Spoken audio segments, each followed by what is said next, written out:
तो good morning class, my self S के सिंह। और आज हम लोग स्टार्ट करेंगे क्लास 11th का नया पार्ट। क्या है? Carnot cyclic process. Carnot cyclic process में आप ध्यान समझिएगा, कार्नोट साइक्लिक प्रोसेस में 4 पार्ट हुआ करते थे और यहाँ पर कार्नोट साइक्लिक प्रोसेस में 4 स्टेप है, ए बी सी डी, और इसमें 2 आइसोथर्मल स्टेप है और 2 एडियाबैटिक। इस टाइप से 4 स्टेप हुए। अब देखिए आइसोथर्मल प्रोसेस है, तो आइसोथर्मल प्रोसेस में स्टार्टिंग में ए पॉइंट पे प्रेशर रहेगा P1, वॉल्यूम रहेगा V1 एंड टेम्परेचर T1, और सेकेंड में pressure P2, volume V2, temperature T2, और देखिए T1 प्रेशर टेम्परेचर कितना रहेगा? T1 क्यों रहेगा? क्योंकि इसमें आइसोथर्मल प्रोसेस है। एडियाबैटिक प्रोसेस में प्रेशर P2 से P3, वॉल्यूम V2 से V3 एंड टेम्परेचर T1 से T2। नेक्स्ट स्टेप है हमारा थर्ड स्टेप, इसमें प्रेशर P3 से P4, वॉल्यूम V3 से V4 और टेम्परेचर T2 से T2। क्यों? आइसोथर्मल प्रोसेस है। और नेक्स्ट लास्ट स्टेप है कि प्रेशर P4 से P1, वॉल्यूम V4 से V1, टेम्परेचर T2 से T1, क्योंकि एडियाबैटिकली है। आइसोथर्मल में टेम्परेचर में कांस्टेंट रहता है। अब हमें फर्स्ट स्टेप में वर्किंग फाइंड करनी है। क्या फाइंड करनी है? फर्स्ट स्टेप में वर्किंग। तो स्टेप फर्स्ट लेंगे हम लोग। जब स्टेप फर्स्ट कंसीडर करेंगे, स्टेप फर्स्ट स्टेप में क्या होगा, इसे हम बोलेंगे आइसोथर्मल प्रोसेस। क्या बोलेंगे? Isothermal process. देखिएगा आइसोथर्मल प्रोसेस में होता क्या है कि place the cylinder on the source. Cylinder कहाँ रखा होगा? सोर्स पे। प्लेस द सिलेंडर, तभी सोर्स पे रखा था, तभी प्रेशर कितना था? P1, volume V1, temperature T1। Place the cylinder on the source so that gas acquires the temperature T1 of the source. The gas is allowed to expand by slow outward motion in the of the piston. Means इसमें क्या होता है, जब isothermal process होता है slowly work करता है। कैसे वर्क करेगा? स्लोली वर्क करेगा। और एडियाबैटिक कैसे वर्क करता है? सडन और फास्ट वर्क करता है। स्लोली वर्क करेगा, ठीक है ना, outward motion of the piston. The temperature of the gas falls. इस कंडीशन में, आइसोथर्मल कंडीशन में, जो गैस का टेम्परेचर होता है वो फॉल होता है as the gas absorb the required amount of heat from the source to expand isothermally।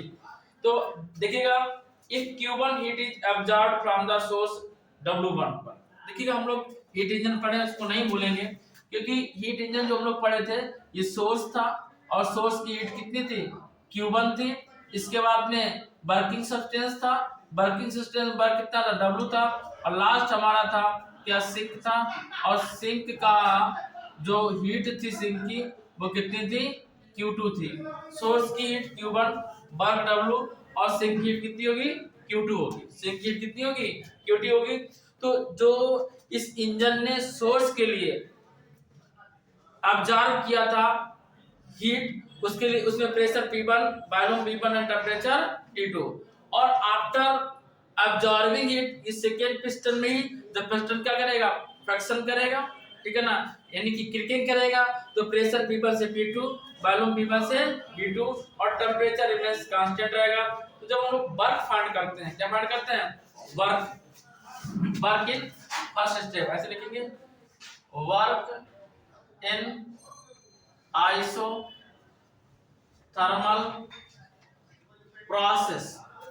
तो W1 इक्वल वर्क फाइंड करेंगे, W1 इक्वल nRT1। याद है नहीं याद है?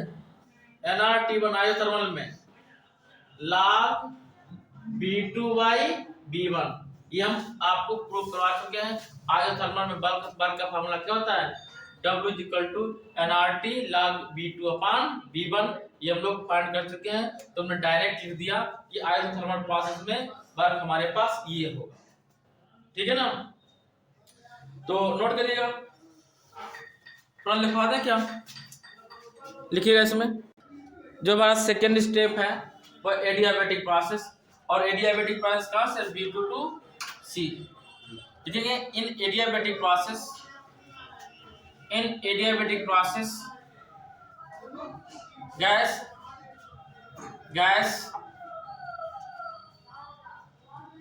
expands expands sudden sudden. देखो आइसोथर्मल कैसा होता है, स्लोली होता है, और एडियाबेटिक कैसे होता है, सडन।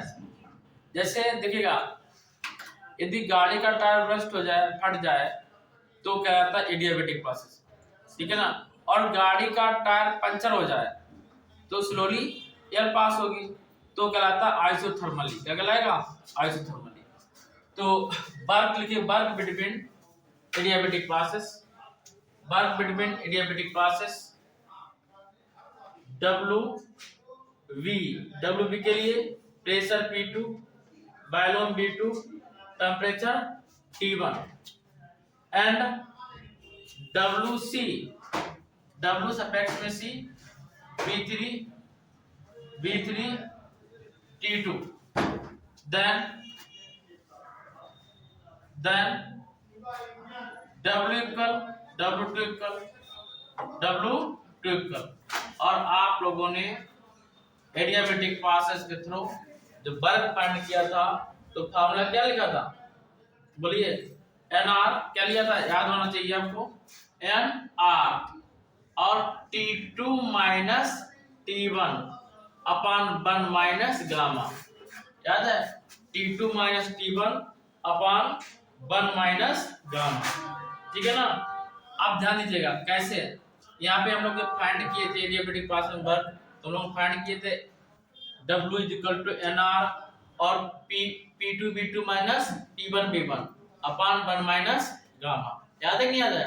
तब इसको जब हम सॉल्व करेंगे तो W2 इक्वल आ जाएगा NR, यहाँ पे माइनस साइन कॉमन ले लिया तो T1 माइनस T2 लिख दिया, और जब माइनस कॉमन लेंगे तो माइनस से कॉमन लिया 1 माइनस गामा लिखेंगे, या W2 इक्वल हमारा आ जाएगा NR T1 माइनस T2, और माइनस से मल्टीप्लाई करा दिया, gamma minus 1, equation number second. This is the first equation.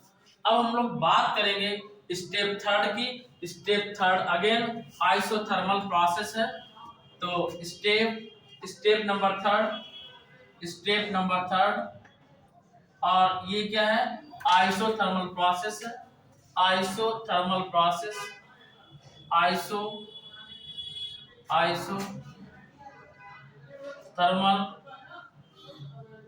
Process, step third में क्या आएगा, आइसोथर्मल प्रोसेस आएगा, नोट करिए,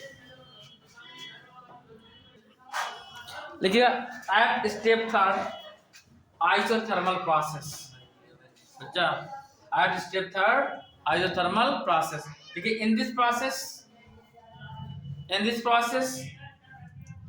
pressure change from P3 to P4,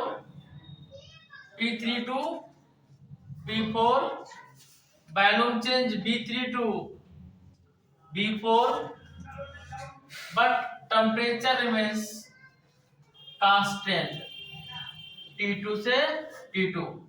Now work at step third,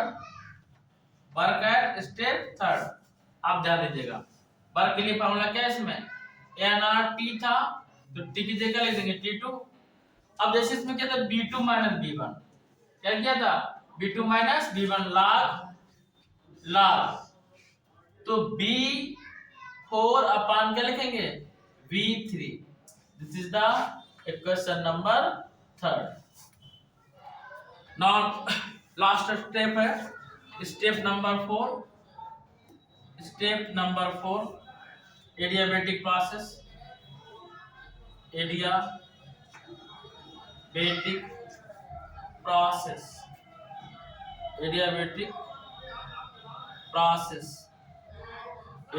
process में क्या है, एडियाबेटिक प्रोसेस जब हम लोग लेंगे फोर्थ स्टेप में, एडियाबेटिक प्रोसेस क्या होगा कि प्रेशर P4 से P1, प्रेशर P4 से P1, प्रेशर P4 से P1, वॉल्यूम V4 से V1, और टेम्परेचर T2 से T1। इसमें टेम्परेचर क्या हुआ, चेंज हुआ, ठीक है ना। देखिए स्टेप 4 में एडियाबेटिक प्रोसेस है, सडन होगा, प्रेशर P4 से P1, वॉल्यूम V4 से V1, temperature T2 to T1, note करिए टेम्परेचर T2 टू T1।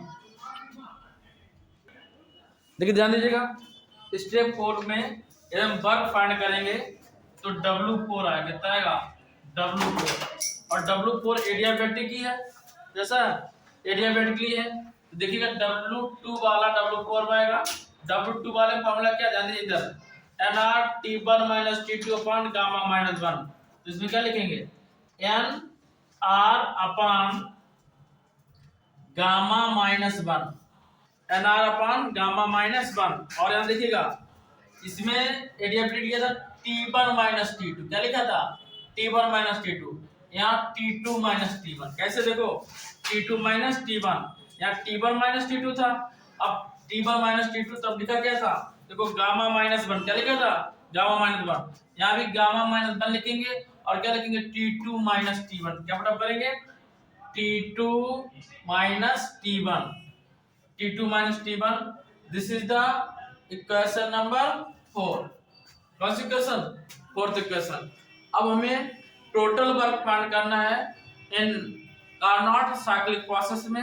हम लोगों ने स्टेप फर्स्ट में आइसोथर्मल प्रोसेस फाइंड किया, स्टेप सेकंड में एडियाबेटिक वर्क डन फाइंड किया, स्टेप थर्ड में आइसोथर्मल वर्क फाइंड किया, स्टेप फोर्थ में एडियाबेटिक वर्क फाइंड किया। इसके बाद में चारों वर्क को क्या कर देंगे, ऐड कर देंगे, तो हमें साइक्लिक प्रोसेस में वर्क डन फाइंड हो जाएगा, किससे, कार्नोट साइकिल के थ्रू। तो नाउ स्टार्ट करते हैं। लास्ट पॉइंट हमारा था कि adding equation first, second, third and fourth we get total work done in Carnot cyclic process. W equal W1 plus W2 plus W3 plus W4।